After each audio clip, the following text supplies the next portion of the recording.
श्रीमद् बाल्की रामायण के युद्धकांड के 59वें सर्ग में प्रहस्त के मारे जाने से दुखी हुए रावण का स्वयं ही युद्ध के लिए पधारना, उसके साथ आए हुए मुख्य वीरों का परिचय, रावण की मार से सुग्रीव का अचेत होना, लक्ष्मण का युद्ध में आना, हनुमान और रावण में थप्पड़ों की मार, रावण द्वारा नील का मूर्छित होना, लक्ष्मण का शक्ति के आघात से मूर्छित एवं सचेत होना तथा श्री राम से परास्त होकर रावण का लंका में घुस जाना।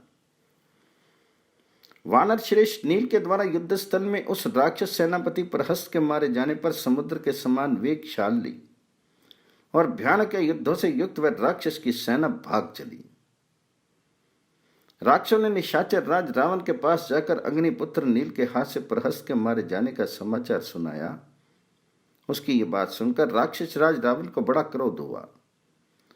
युद्ध स्थल में प्रहस्त मारा गया, यह सुनते ही वह क्रोध से तमतमा उठा, किंतु थोड़ी ही देर में उसका चित्त उसके लिए शोक से व्याकुल हो गया। अतः वह मुख्य देवताओं से बातचीत करने वाले इंद्र की भांति राक्षस सेना के मुख्य अधिकारियों से बोला, शत्रुओं के नगण्य समझकर उनकी अवहेलना नहीं करनी चाहिए। मैं जिन्हें बहुत छोटा समझता था, उन्हीं शत्रुओं ने मेरे उन सेनापतियों को, सेवकों और हाथियों सहित मार गिराया, जो इंद्र की सेना का भी संहार करने में समर्थ था। अब मैं शत्रुओं के संहार और अपनी विजय के लिए बिना कोई विचार किए स्वयं ही उस अद्भुत युद्ध के महाने पर जाऊंगा। जैसे प्रज्वलित आग वन को जला देती है, उसी तरह आज अपने बाण समूह से वानरों की सेना व लक्ष्मण सहित श्री राम को मैं भस्म कर डालूंगा। आज वानरों के रक्त से मैं इस पृथ्वी को तृप्त करूंगा। ऐसा कहकर वह देवराज का शत्रु रावण अग्नि के समान प्रकाशमान रथ पर सवार हुआ। उसके रथ में उत्तम घोड़ों के समूह जुटे हुए थे। वह अपने शीर से भी प्रज्वलित अग्नि के समान उद्भासित हो रहा था। उसके प्रस्थान करते समय शंख, भेरी और पणव आदि बाजे बजने लगे। योद्धा लोग ताल ठोकने, गर्जने और सिंहनाद करने लगे। वंदीजन पवित्र स्तुतियों द्वारा राक्षस राज शिरोमणि रावण की भांति भांति की तरह समाराधना करने लगे। इस प्रकार उसने यात्रा की। पर्वत और मेघों के समान काले एवं विशाल रूप वाले मांसाहारी राक्षसों से, जिनके नेत्र प्रज्वलित अग्नि के समान दीप्त हो रहे थे, घिरा हुआ राक्षस राज रावण भूतगणों से घिरे हुए देवेश्वर रुद्र के समान शोभा पाता था। महातेजस्वी रावण ने लंकापुरी से सहसा निकलकर महासागर और मेघों के समान गर्जना करने वाली उस भयंकर वानर सेना को देखा, जो हाथों में पर्वत शिखर एवं वृक्ष लिए युद्ध के लिए तैयार थी। उस अत्यंत प्रचंड राक्षस सेना को देखकर नागराज शीश के समान भुजा वाले वानर सेना से घिरे हुए तथा पुष्ट शोभा संपत्ति से युक्त श्री रामचंद्र जी ने शस्त्रधारियों में श्रेष्ठ विभीषण से पूछा, जो नाना प्रकार की ध्वजा पताकाओं और छत्रों से शोभित प्रास, खड्ग और शूल आदि अस्त्र शस्त्रों से संपन्न, अजय निडर योद्धाओं से सेवित और महेंद्र पर्वत जैसे विशालकाय हाथियों से भरी हुई है, ऐसी ये सेना किसकी है?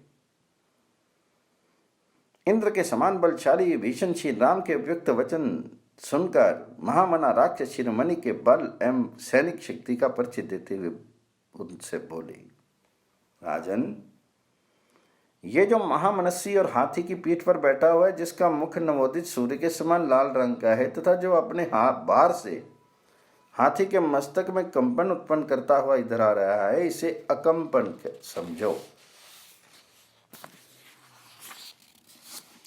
वह जो रथ पर चढ़ा हुआ है, जिसकी ध्वजा पर सिंह का चिन्ह है, जिसके दांत हाथी के समान उग्र और बाहर निकले हुए हैं तथा जो इंद्रधनुष के समान कांतिमान धनुष हिलाता हुआ आ रहा है, उसका नाम इंद्रजित है। वह वरदान के प्रभाव से बड़ा प्रबल हो गया है। ये जो विंध्याचल, अस्ताचल और महेंद्रगिरी के समान विशालकाय, अतिरथी और अतिशय वीर धनुष लिए रथ पर बैठा है और अपने अनुपम धनुष को बार बार खींच रहा है, इसका नाम अतिकाय है। इसकी काया बहुत बड़ी है, जिसके नेत्र प्रातः काल उदित हुए सूर्य के समान लाल हैं, जिसकी आवाज घंटा की ध्वनि से भी उत्कृष्ट है, ऐसी क्रूर स्वभाव वाले गजराज पर आरूढ़ होकर जो जोर जोर से गर्जना कर रहा है वह महामनस्वी वीर महोदर नाम से प्रसिद्ध है, जो सायंकालीन मेघ से युक्त पर्वत किसी आभा वाले और स्वर्ण में आभूषण से विभूषित घोड़ों पर चढ़कर चमकीले प्रास भाले को हाथ में लिए इधर आ रहा है। इसका नाम पिशाच है। यह वज्र के समान वेगशाली योद्धा है, जिसने वज्र के वेग को भी अपना दास बना लिया है और जिससे बिजली किसी प्रभा छिटकती रहती है, ऐसे तीखे त्रिशूल को हाथ में लिए जो ये चंद्रमा के समान श्वेत कांति वाले सांड पर चढ़कर युद्ध भूमि में आ रहा है। ये यशस्वी वीर त्रिशिरा है, जिसका रूप मेघ के समान काला है, जिसकी छाती उभरी हुई चौड़ी और सुंदर है, जिसकी ध्वजा पर नागराज वासुकी का चिन्ह बना हुआ है तथा जो एकाग्रचित्त होकर अपने धनुष को हिलाता और खींचता आ रहा है, वह कुंभ नामक योद्धा है, जो स्वर्ण और वज्र से जड़ित होने के कारण दीप्तिमान और इंद्रनील मणि से मंडित होने के कारण धूम युक्त अग्नि का सा प्रकाशित होता है। ऐसे परीख को हाथ में लेकर जो राक्षस सेना की ध्वजा के समान आ रहा है, उसका नाम निकुंभ है। उसका प्रकरण घोर एवं अद्भुत है। ये जो धनुष खड्ग और बाण समूह से भरे हुए ध्वजा पताका से अलंकृत तथा प्रज्वलित अग्नि के समान दीप्यमान रथ पर आरूढ़ होकर अतिशय शोभा पा रहा है, वह ऊंचे कद का योद्धा नरांतक है। वह पहाड़ों की चोटियों से युद्ध करता है। ये जो व्याघ्र, ऊंट, हाथी, हिरण और घोड़ों के से मुंह वाले, चढ़ी हुई आंख वाले तथा अनेक प्रकार के भयंकर रूप वाले भूतों से घिरा हुआ है, जो देवताओं का भी दर्प दलन करने वाला है तथा जिसके ऊपर पूर्ण चंद्रमा के समान श्वेत एवं पतली कमानी वाला सुंदर छत्र शोभा पाता है, वही ये राक्षस राज महामना रावण है, जो भूतों से घिरे हुए रुद्रदेव के समान शोभित होता है। वह सिर पर मुकुट धारण किए, जिसका मुख कानों में हिलते हुए कुंडलों से अलंकृत है। इसका शीर गिरिराज हिमालय और विंध्याचल के समान विशाल एवं भयंकर है तथा ये इंद्र और यमराज के भी घमंड को दूर करने वाला है। देखिए, ये राक्षस राज साक्षात सूर्य के समान प्रकाशित हो रहा है। तब शत्रुदमन श्री राम ने विभीषण को इस प्रकार उत्तर दिया, हो राक्षस राज रावण का तेज तो बहुत ही बड़ा चढ़ा और दिव्यमान है। रावण अपनी प्रभा से सूर्य को ही की ही भांति ऐसी शोभा पा रहा है कि इसकी ओर देखना कठिन हो रहा है। तेजोमंडल से व्याप्त होने के कारण इसका रूप मुझे स्पष्ट नहीं दिखाई देता। इस राक्षस राज का शीर जैसा शोभित हो रहा है, ऐसा तो देवता और दानव वीरों का भी नहीं होता। इस महाकाय राक्षस के सभी योद्धा पर्वतों के समान विशाल हैं, सभी पर्वतों से युद्ध करने वाले हैं और सबके सब चमकीले अस्त्र लिए हुए हैं। जो दीप्तिमान भयंकर दिखाई देने वाले और तीखे स्वभाव वाले हैं, उन राक्षसों से घिरा हुआ ये राक्षस राज रावण तेजधारी भूतों से घिरे हुए यमराज के समान जान पड़ता है। सौभाग्य की बात है कि ये पापात्मा मेरी आंखों के सामने आ गया। सीता हरण के कारण मेरे मन में जो क्रोध संचित हुआ है, उसे आज इसके ऊपर छोड़ूंगा। ऐसा कहकर बल विक्रमशाली श्री राम धनुष लेकर उत्तम बाण निकालकर युद्ध के लिए डट गए। इस कार्य में लक्ष्मण ने भी उनका साथ दिया।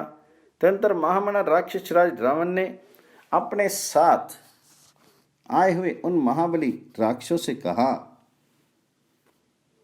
तुम लोग निर्भय और सुप्रसन्न होकर नगर के द्वारों तथा राजमार्ग के मकानों की ड्योढ़ियों पर खड़े हो जाओ,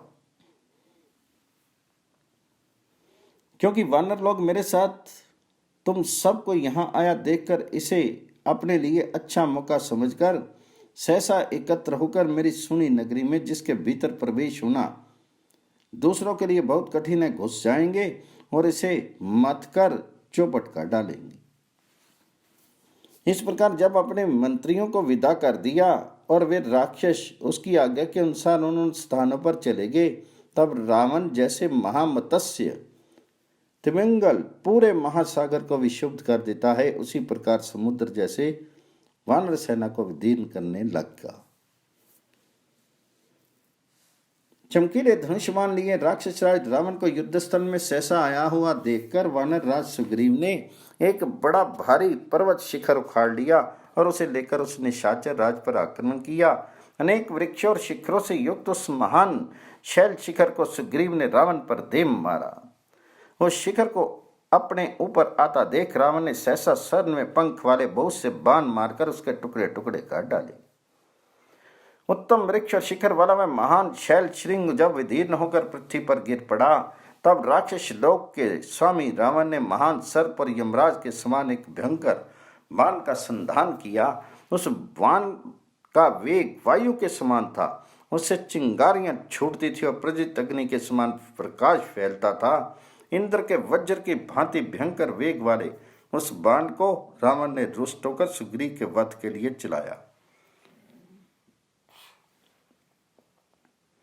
रावण के हाथों से छूटे हुए उस सहायक ने इंद्र के वज्र की भांति कांतिमान शीर वाले सुग्रीव के पास पहुंचकर उसी तरह वेग पूर्वक उन्हें घायल कर दिया जैसे स्वामी कार्तिकेय के चलाई हुई भयानक शक्ति ने क्रौंच पर्वत को विदीर्ण कर डाला था। उस बाण की चोट से वीर सुग्रीव अचेत हो गए और आर्तनाद करते हुए पृथ्वी पर गिर पड़े। सुग्रीव को बेहोश हो घूमकर गिरा देख उस युद्ध स्थल में आए हुए सब राक्षस बड़े हर्ष के साथ सिंहनाद करने लगे।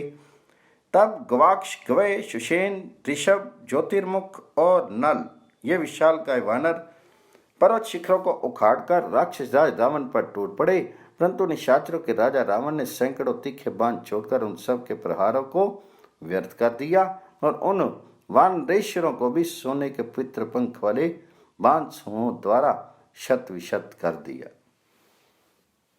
देवद्रोही रावण के बाणों से घायल होकर वे भीमकाय वानरेंद्रगण धरती पर गिर पड़े।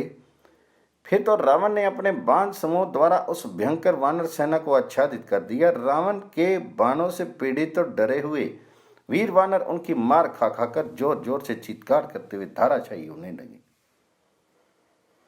रावण के सैकों से पीड़ित होकर बहुत से वानर शरणागत वत्सल भगवान श्री राम की शरण में गए। तब धनुधर महात्मा श्री राम सहसा धनुष लेकर आगे बढ़े। उसी समय लक्ष्मण जी ने उनके सामने आकर हाथ जोड़ उनसे ये यथार्थ वचन कहे, आर्य, इस दुरात्मा का वध करने के लिए तो मैं ही पर्याप्त हूं। प्रभु, आप मुझे आज्ञा दीजिए, मैं इसका नाश करूंगा। उसकी बात सुनकर महातेजस्वी सत्य प्रकर में श्री राम ने कहा, अच्छा लक्ष्मण जाओ, किंतु संग्राम में विजय पाने के लिए पूर्ण प्रयत्नशील रहना, क्योंकि रावण महान बल विक्रम से संपन्न है। ये युद्ध में अद्भुत पराक्रम दिखाता है।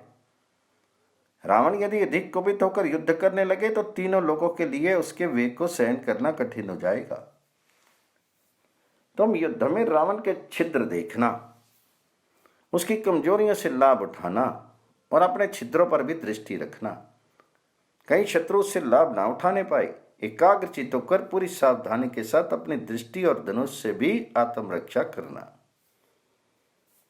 श्री रघुनाथ जी की यह बात सुनकर सुमित्रा कुमार लक्ष्मण के हृदय से लग गए और श्री राम का पूजन एवं अभिवादन करके वे युद्ध के लिए चल दिए। उन्होंने देखा रावण की भुजाएं हाथी के शुंड दंड के समान हैं।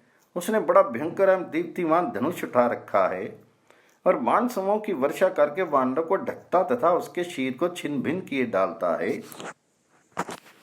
रावण को इस प्रकार पराक्रम करते देखकर महातेजस्वी पवन पुत्र हनुमान जी उनके बाण समूह का निवारण करते हुए उनकी ओर दौड़े।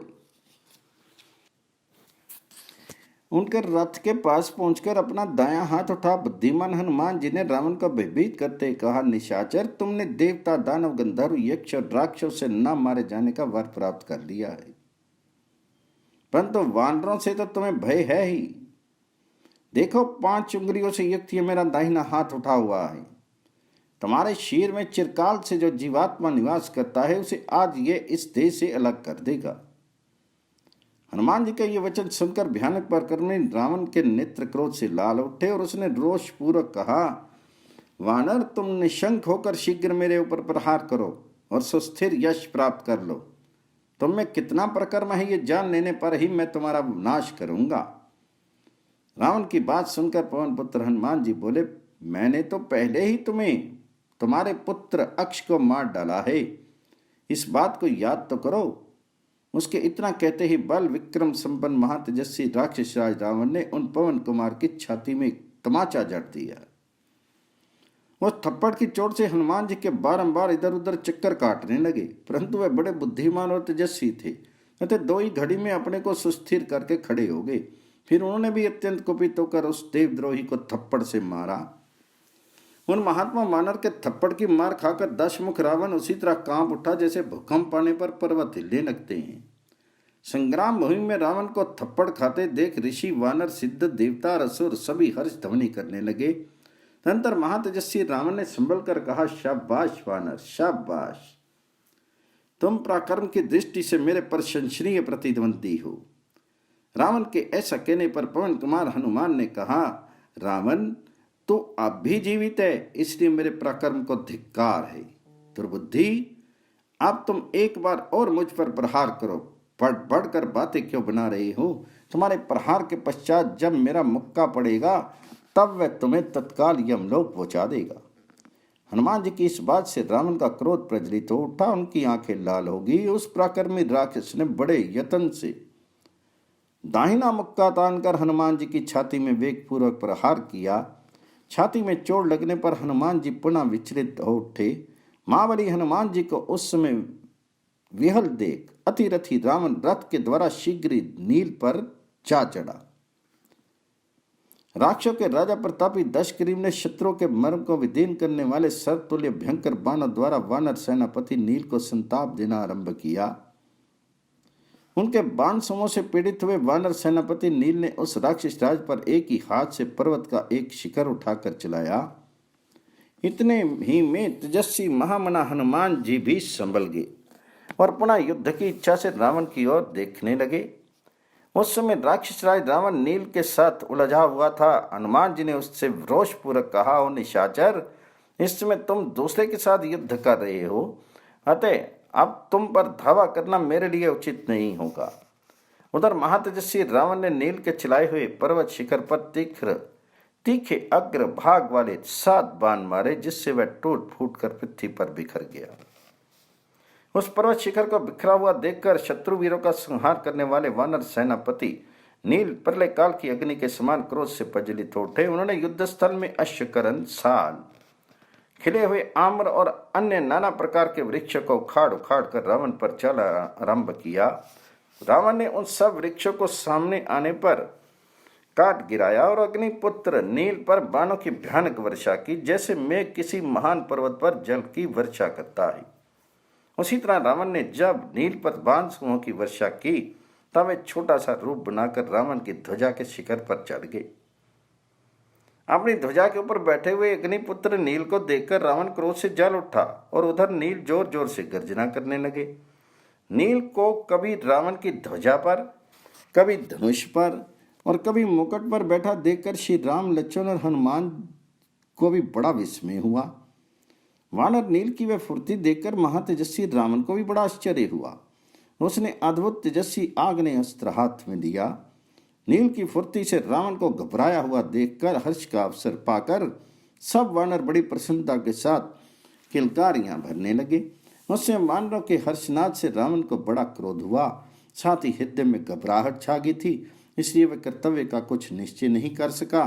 तदंतर निशाचर रावण ने आग्नेय अस्त्र से अभिमंत्रित बाण हाथ में लेकर ध्वज के अग्रपर पर बैठे हुए नील को देखा। देखकर महातेजस्वी राक्षस रावण ने उनसे कहा, वानर, तुम उच्च कोटि की माया के साथ ही अपने भीतर बड़ी फुर्ती भी रखते हो। वानर, यदि शक्तिशाली हो तो मेरे बाण से अपने जीवन की रक्षा करो।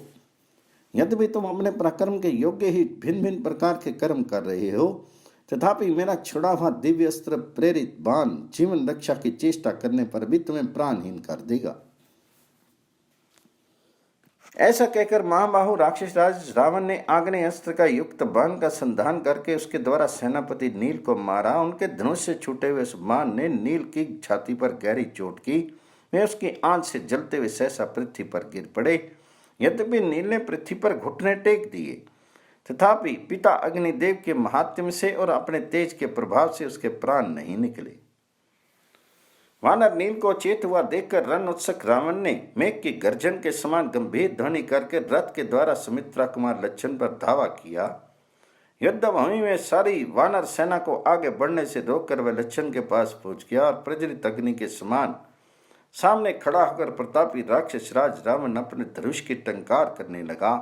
उस समय अपने अनुपम धनुष को खींचते हुए रावण से उदार शक्तिशाली लक्ष्मण ने कहा, निशाचर राज, समझ लो मैं आ गया। अतः अब तुम्हें वानरों के साथ युद्ध नहीं करना चाहिए। लक्ष्मण की बात गंभीर ध्वनि से युक्त थी और उनकी प्रत्यंचा से भी भयानक टंकार ध्वनि हो रही थी। उसे सुनकर युद्ध के लिए उपस्थित हुए सुमित्रा कुमार के निकट जा राक्षसों के राजा रावण ने रोषपूर्वक कहा, रघुवंशी राजकुमार, सौभाग्य की बात है कि तुम मेरी आंखों के सामने आ गए। तुम्हारा शीघ्र ही अंत होने वाला है, इसलिए तुम्हारी बुद्धि विपरीत हो गई है। अब तुम मेरे बाण समूह से पीड़ित होकर इसी शन यमलोक की यात्रा करोगे। सुमित्रा कुमार लक्ष्मण को उसकी बात सुनकर कोई विस्मय नहीं हुआ। उसके दांत बड़े ही तीखे और उत्कट थे। वह जोर जोर से गर्जना कर रहा था। उस समय सुमित्रा कुमार ने उनसे कहा, राजन, महान प्रभावशाली पुरुष तुम्हारी तरह केवल गर्जना नहीं करते हैं, कुछ प्रकर्म करके दिखाते हैं। पापाचार्यों में अग्रगण्य रावण, तुम तो झूठे ही डींग हाँकते रहते हो। राक्षस राज, तुमने सुने घर से जो चोरी चोरी एक असहाय नारी का अपहरण किया, इसी से मैं तुम्हारे बल, वीर, प्रताप और पराक्रम को अच्छी तरह जानता हूँ। इसलिए हाथ में धनुष बाण लेकर सामने खड़ा हूँ। आओ युद्ध करो, व्यर्थ बातें बनाने के से क्या होगा। उनके ऐसा कहने पर कुपित हुए राक्षस राज ने उन पर सुंदर पंख वाले 7 बाण छोड़े, परंतु लक्ष्मण ने सोने के बने हुए विचित्र पंखों से शोभित और तेज धार वाले बाणों से उन सबको काट डाला।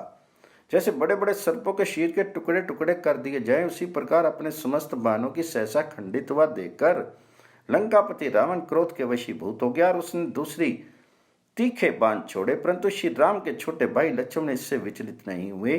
उन्हें अपने धनुष से बाणों की भयंकर वर्षा की और शूर, अर्धचंद्र, उत्तम करनी तथा भल्ल जाति के बाणों द्वारा राक्षस रावण के छोड़े हुए उन सब बाणों को काट डाला। उन सभी बाण समूहों को निश्चल हुआ देख राक्षस राज रावण लक्ष्मण की फुर्ती से आश्चर्यचकित रह गया और उन पर पुनः तीखे बाण छोड़ने लगा। देवराज इंद्र के समान प्रकर्मी लक्ष्मण ने भी रावण के वध के लिए वज्र के समान भयानक वेग और तीखी धार वाले पहने बाणों को, जो अग्नि के समान प्रकाशित हो रहे थे, धनुष पर रखा। परंतु राक्षस राज ने उन सभी तीखे बाणों को काट डाला और ब्रह्मा जी के दिए हुए कालाग्नि के समान तेजस्वी बाण से लक्ष्मण जी के ललाट पर चोट की। रावण के उस बाण से पीड़ित होकर लक्ष्मण जी विचलित हो उठे। उन्होंने हाथ में जो धनुष ले रखा था उसकी मुट्ठी ढीली पड़ गई। फिर उन्होंने बड़े कष्ट से होश संभाला और देवद्रोही रावण के धनुष को काट दिया। धनुष कट जाने पर रावण को लक्ष्मण ने 3 बाण मारे, जो बहुत ही तीखे थे। उन बाणों से पीड़ित होकर राजा रावण व्याकुल हो गया और बड़ी कठिनाई से वह फिर सचेत हो सका।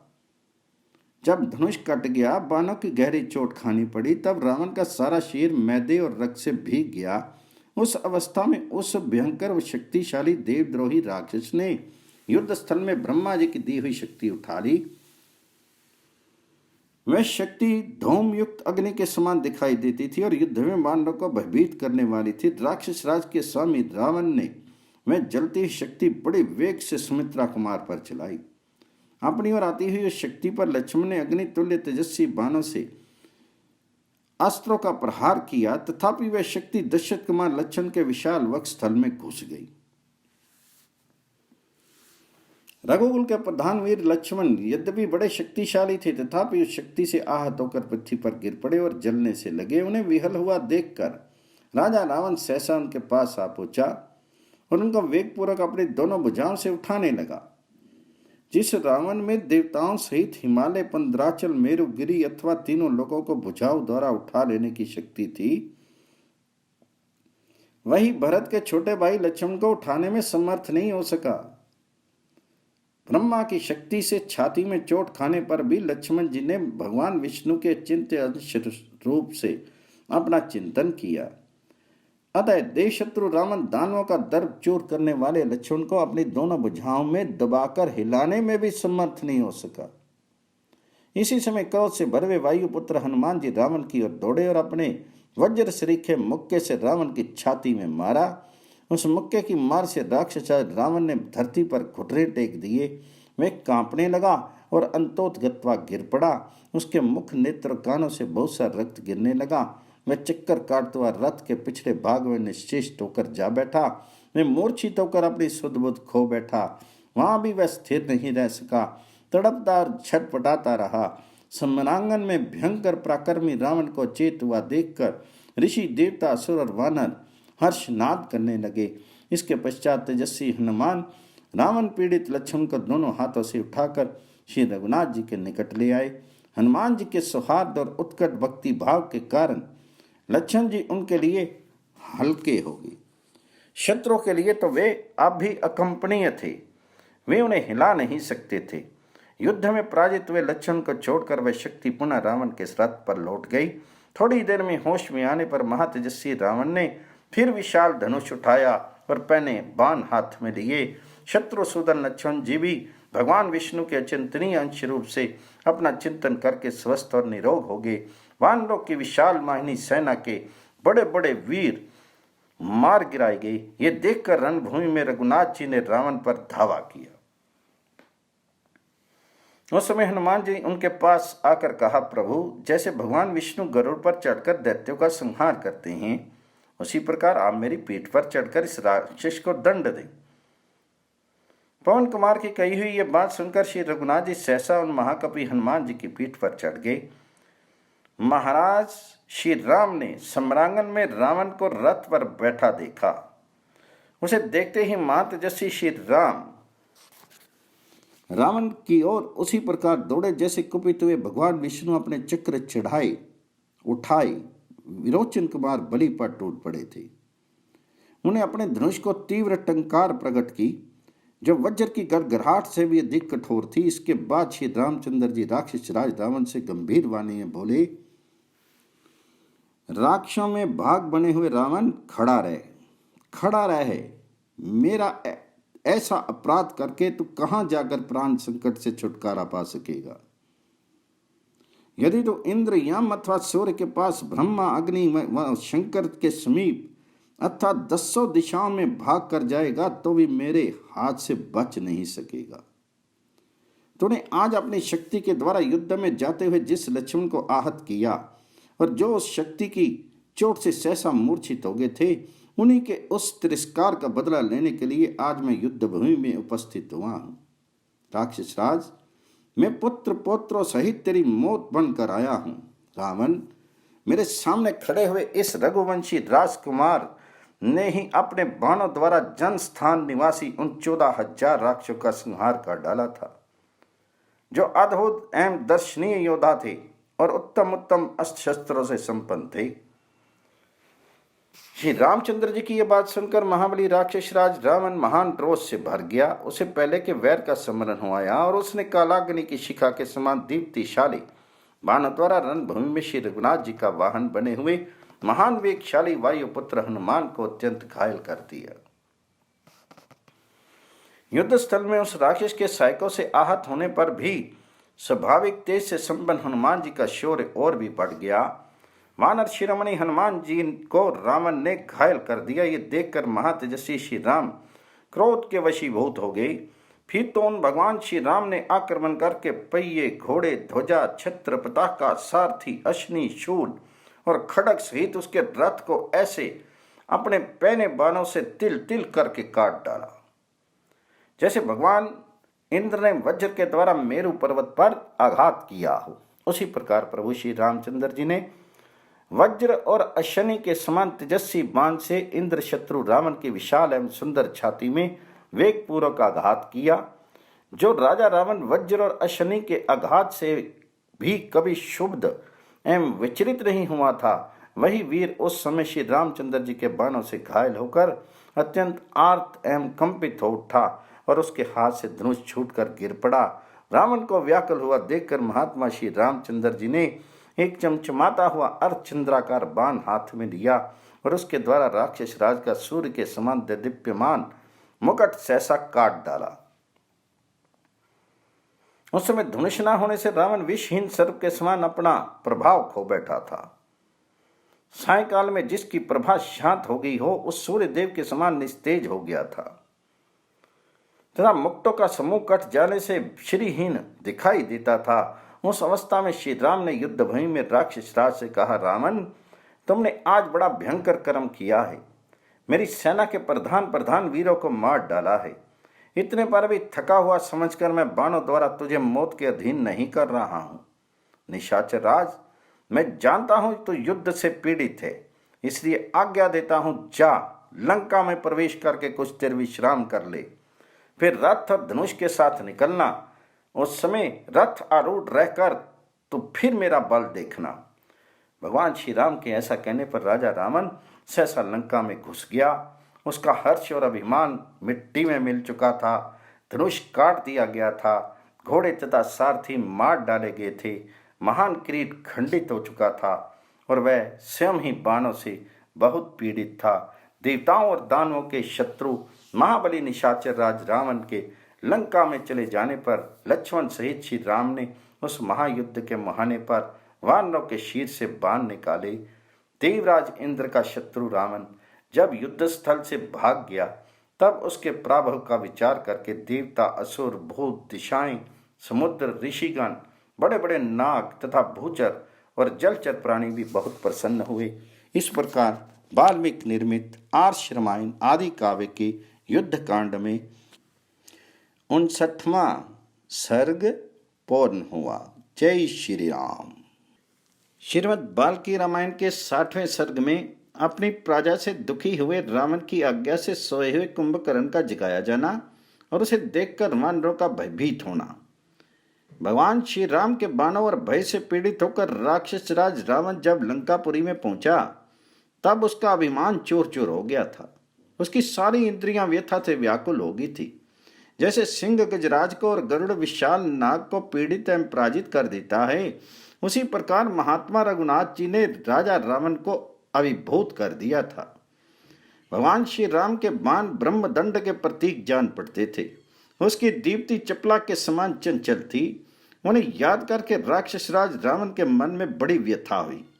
सोने के बने हुए दिव्य एवं श्रेष्ठ सिंहासन पर बैठकर राक्षसों की ओर देखता हुआ रावण उस समय इस प्रकार कहने लगा, मैंने जो बहुत बड़ी तपस्या की थी वह सब अवश्य व्यर्थ हो गई, क्योंकि आज महेंद्र तुल्य पराक्रमी मुझ रावण को एक मनुष्य ने परास्त कर दिया। ब्रह्मा जी ने मुझसे कहा था कि तुम्हें मनुष्यों से भय प्राप्त होगा, इस बात को अच्छी तरह जान लो। उनका कहा हुआ यह घोर वचन इस समय सफल होकर मेरे समक्ष उपस्थित हुआ है।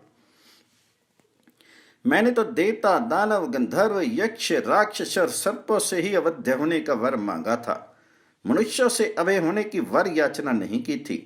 पूर्व काल में इक्ष्वाकु वंशी राजा अनरण्य ने मुझे शाप देते हुए कहा था कि राक्षसधम, कुलंगार, दुर्मति, मेरे ही वंश में एक ऐसा श्रेष्ठ पुरुष उत्पन्न होगा जो तुझे पुत्र, मंत्री, सेना, अश्व और सारथी के सहित सम्रांगन में मार डालेगा। मालूम होता है कि अनरण्य ने जिसकी ओर संकेत किया था वह दशरथ कुमार राम वही मनुष्य है। इसके सिवा पूर्व काल में मुझे वेदवती ने भी शाप दिया था, क्योंकि मैंने उसके साथ बलपूर्वक व्यवहार किया था। जान पड़ता है कि वही ये महाभागा जनक नंदिनी सीता होकर प्रकट हुई है। इसी तरह उमा, नंदीश्वर, रंभा और वरुण कन्या ने भी जैसे जैसे कहा था वैसे ही परिणाम मुझे प्राप्त हुआ है। सच्चे ऋषियों की बात कभी झूठी नहीं होती। ये शाप ही मुझ पर भय तथा संकट लाने में कारण हुए हैं। इस बात को जानकर अब तुम लोग आए हुए संकट को टालने का प्रयत्न करो। राक्षस लोग राजमार्गों तथा गोपुरों के शिखरों पर उसकी रक्षा के लिए डटे रहें। साथ ही जिसके गंभीर्य की कहीं तुलना नहीं है, जो देवताओं और दानवों का दर्प दलन करने वाला है, तथा ब्रह्मा जी के शाप से प्राप्त हुई निद्रा जिसे सदा अभिभूत किए रहती है, उस कुंभकर्ण को भी जगाया जाए। प्रहस्त मारा गया और मैं भी सम्रांगण में परास्त हो गया। ऐसा जानकर महाबली रावण ने राक्षसों की भयानक सेना को आदेश दिया कि तुम लोग नगर के दरवाजों पर रहकर उनकी रक्षा के लिए यत्न करो, परकोटों पर भी चढ़ जाओ और निद्रा के अधीन हुए कुंभकर्ण को जगा दो। मैं तो दुखी, चिंतित और अपूर्ण काम होकर जाग रहा हूं और वह राक्षस काम भोग से अचेत हो बड़ी निश्चिंता के साथ सुखपूर्वक सो रहा है। मैं कभी 9, कभी 7, कभी 10 और कभी 8 मास तक सोता रहता है। ये आज से 9 महीने पहले मुझसे सलाह करके सोया था। अतः तुम लोग महाबली कुंभकर्ण को शीघ्र जगा दो। महाबाहु कुंभकर्ण सभी राक्षसों में श्रेष्ठ है। वह युद्ध स्थल में वानरों और उन राजकुमारों को भी शीघ्र ही मार डालेगा।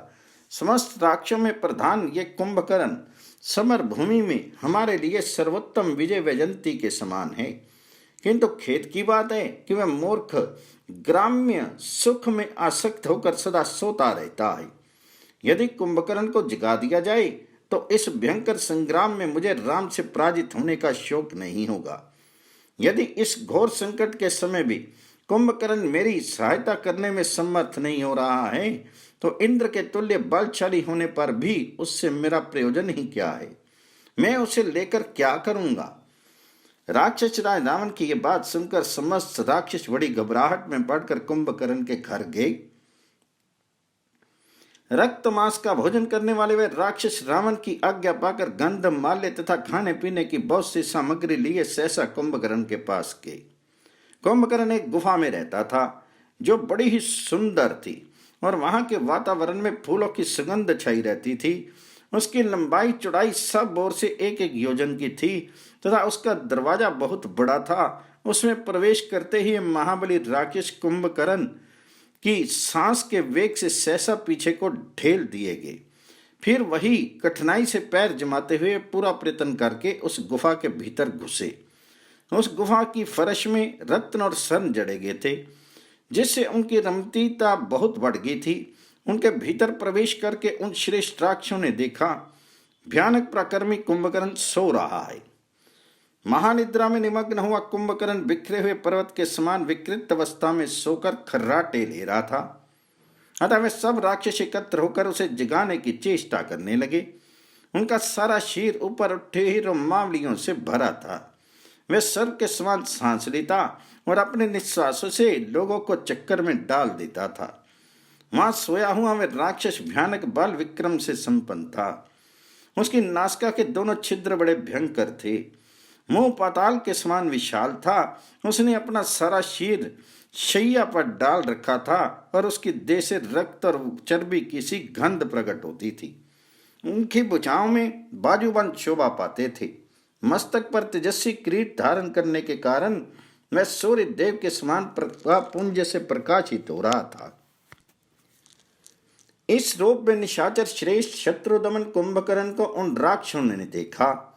तदनंतर उन महाकाय निशाचरों ने कुंभकर्ण के सामने प्राणियों के मेरु पर्वत जैसे ढेर लगा दिए जो से अत्यंत तृप्ति प्रदान करने वाले थे। उन श्रेष्ठ राक्षसों ने वहां मृगों, भैंसों और सूरों के समूह खड़े कर दिए तथा अन्न की भी अद्भुत राशि एकत्र कर दी। इतना ही नहीं, उन देवद्रोहियों के कुंभकर्ण के आगे रक्त से भरे हुए बहुतेरे खड़े और नाना प्रकार के मांस भी रख दिए। तत्पश्चात उन्होंने शत्रु संतापी कुंभकर्ण के शीर में बहुमूल्य चंदन का लेप किया। दिव्य सुगंधित पुष्प पर चंदन सुंघाए, धूपों की सुगंध फैलाई, उस शत्रुदमन वीर की स्तुति की तथा जहां तहां खड़े हुए राक्षस मेघों के समान गंभीर ध्वनि से गर्जना करने लगे। इतने पर भी जब कुंभकर्ण नहीं उठा तब अमृत से भरे हुए राक्षस चंद्रमा के समान श्वेत रंग के बहुत से शंख फूकने तथा एक साथ तुमुल ध्वनि से गर्जना करने लगे। वे निशाचर सिंहनाद करने, ताल ठोकने, कुंभकर्ण के विभिन्न अंगों को झकझोरने लगे।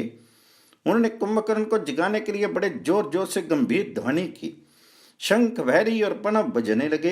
ताल ठोकने, गर्जने और सिंहनाद का शब्द सब और गूंज उठा। वे तुमुल नाद सुनकर पक्षी समस्त दिशाओं की ओर भागने और आकाश में उड़ने लगे। उड़ते उड़ते वह सहसा पृथ्वी पर गिर पड़ते थे। जब उस महान कोलाहल से भी सोया हुआ विशालकाय कुंभकर्ण नहीं जग सका, तब उन समस्त राक्षसों ने अपने हाथों में भुशुंडी, मूसल और गदाएं ले ली।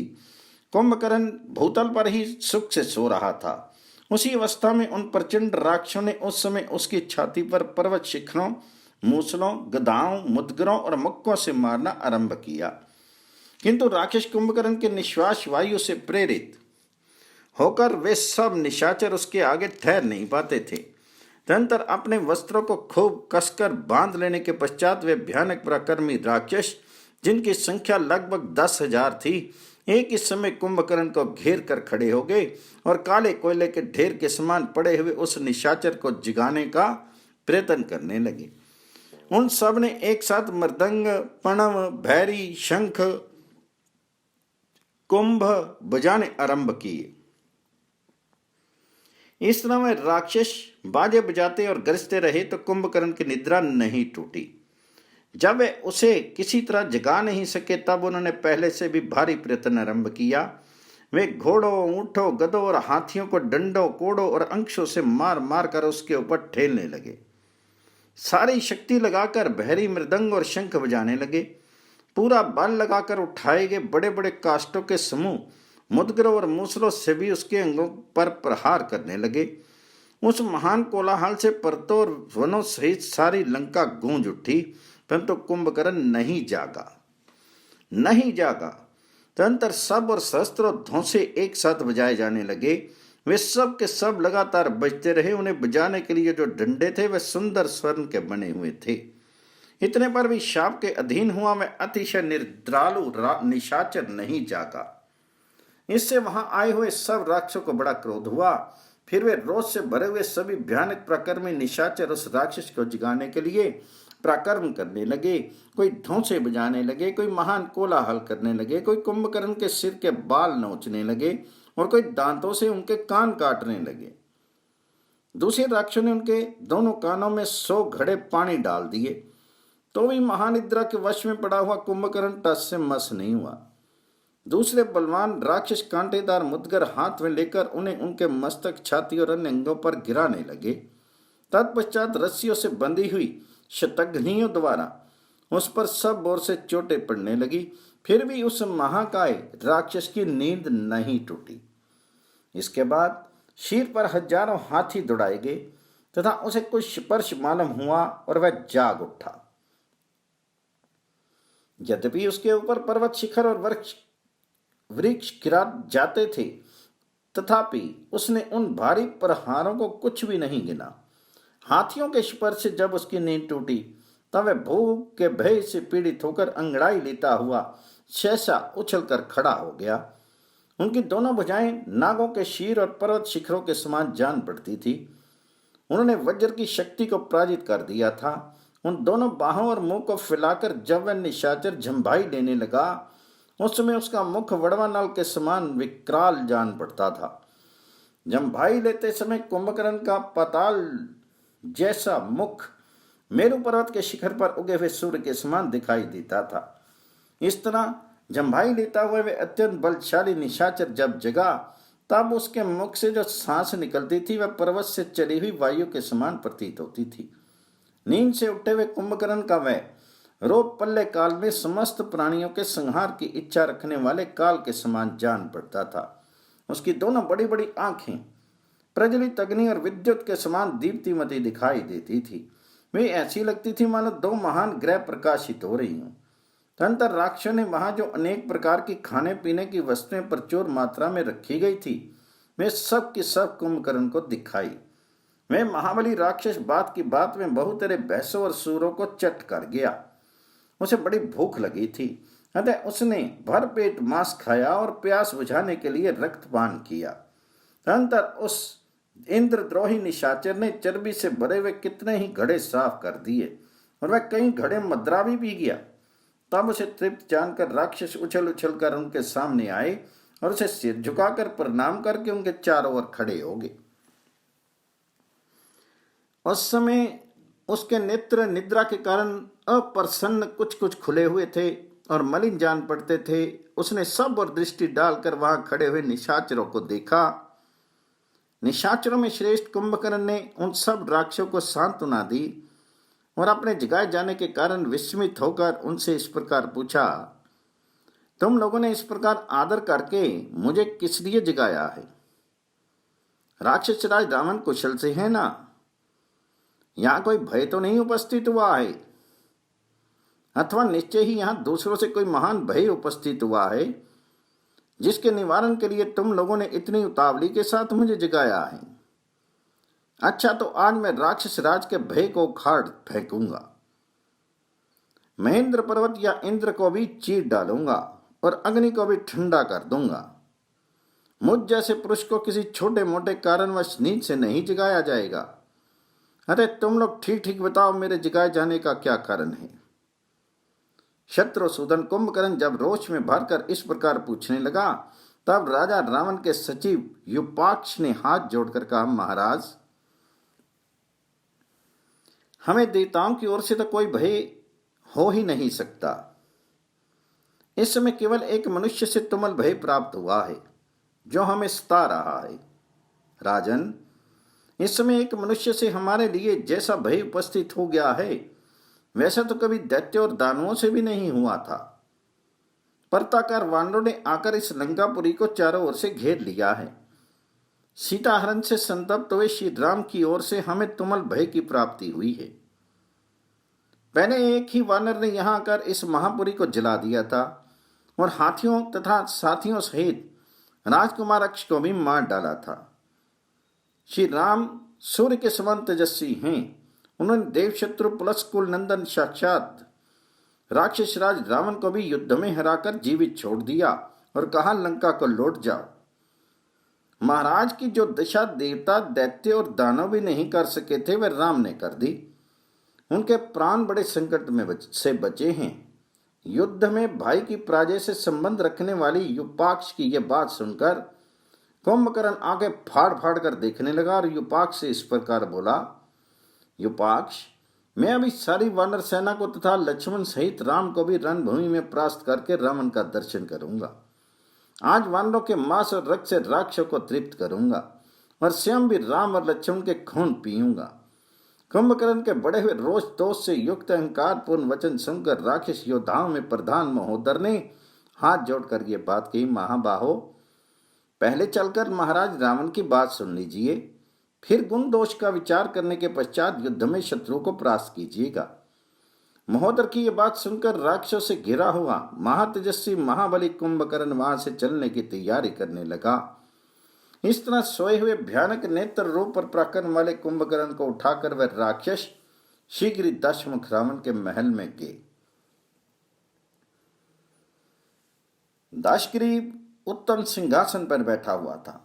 उसके पास जा सभी निशाचर हाथ जोड़कर बोले, राक्षेश्वर, आपके भाई कुंभकर्ण जाग उठे हैं, कहिए वे क्या करें? सीधे युद्ध स्थल में ही पधारें या आप उन्हें यहाँ उपस्थित देखना चाहते हैं? तब रावण ने बड़े हर्ष के साथ अनुपस्थित हुए राक्षसों से कहा, मैं कुंभकर्ण को यहाँ देखना चाहता हूँ, उनका यथोचित सत्कार किया जाए। तब जो आज्ञा कहकर रावण के भेजे हुए वे सब राक्षस पुनः कुंभकर्ण के पास इस प्रकार आकर बोले, प्रभु, सब राक्षस शिरोमणि महाराज रावण आपको देखना चाहते हैं, अतः आप वहां चलने का विचार करें और पधार कर अपने भाई का हर्ष बढ़ावें।